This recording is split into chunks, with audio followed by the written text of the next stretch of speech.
may nagtanong, Zenny Castillo, Coach, tagal naman bumalik ni Banat Bay. Kasi ganito po yun. Yung holiday namin, hindi lang ako nakasama. But the last time, 2 years ago, nagpasko kami sa Boracay.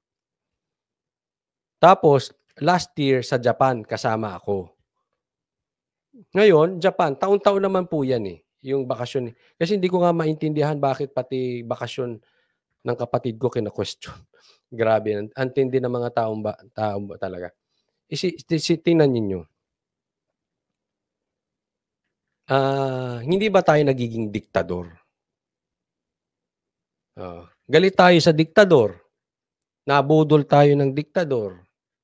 Tapos, sasabihin nyo galit kayo sa diktador, pero tayo diktador din.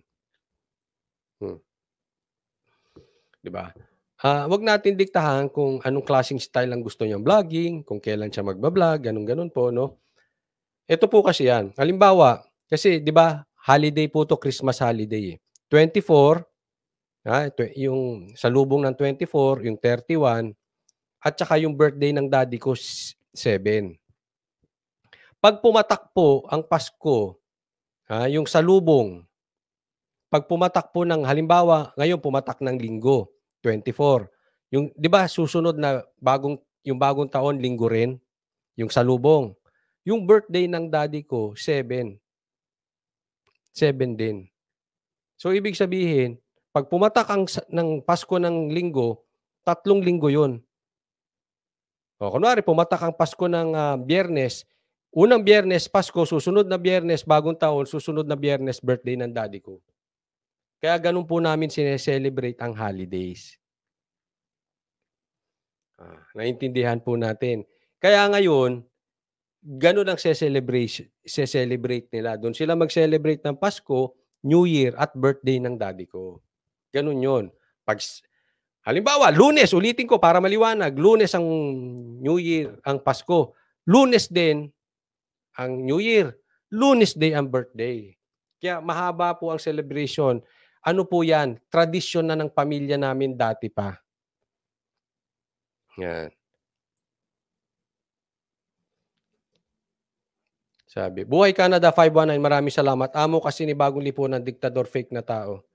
Kaya nga eh. Wag tayong diktador, ha? Wag tayong diktator kasi may mga bagay eh.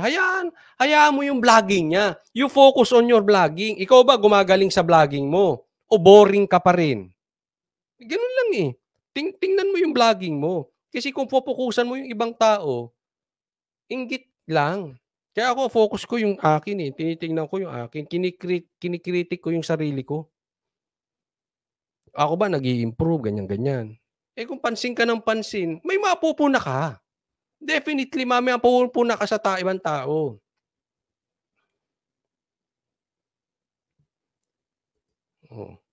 Baka gusto niya maging dancer na isa pa yan.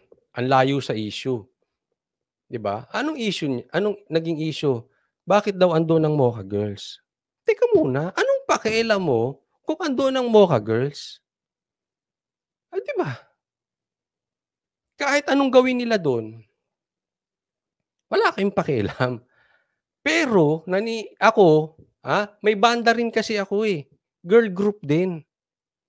Alam ko po ang totoo na kami ay nagtatrabaho ng malinis. Hindi po lahat na nagja-Japan o nagtatrabaho sa Umise o sa Japan, ay may ginagawang kalokohan. Huwag po baryotik yung utak. Hindi kasi may nagbibintang pati Mocha Girls. Sabi ko, anong koneksyon nung Mocha Girls doon sa kinakain natin araw-araw? Diba? Ako, kaya ganyan ako, ayoko nung pag-personal, huwag na pag-anuhin. Huwag nang tingnan yung personal. Kasi, eto, kwento ko sa inyo. Banda din ako, girl group. Nagmamanage din ako ng girl group. Lagi kami sa ibang bansa. Dubai, Malaysia, Cambodia, sa Guam, kung saan-saan. Siyempre, ang tingin ng iba, ay, gano'ng ginagawa nyo dyan, ganyan-ganyan. Pero yung mga close sa akin, alam, malinis. Sa katunayan, mahigpit pa nga ako.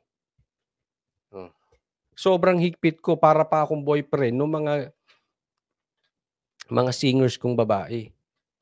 Alam nila ang totoo, kaya minsan yung iba makapanghusga, mga brad, babalik yan sa inyo. Kung ano niyo husgahan ng ibang tao, babalik yan. Sabi ni Forever in Love, boring pa rin, walang ma-content. Kaya alam mo, yun naman ang masama, eh. Pansinin niyo yung kanilang ibang videos. Yung ginagawang content yung kapatid ko, si Banat Bay, tumataas ang kanilang views. Hanap kayo ng ibang content. Hindi yung naka-focus kayo sa gawain ng ibang tao. Para kayong boyfriend. Alam mo, para kayong insecure na babae sa Mocha Girls. Gano'n, eh. Pati Mocha Girls, 'di ba? I mean, anong magagawa natin kung tunay sila? 'Di ba?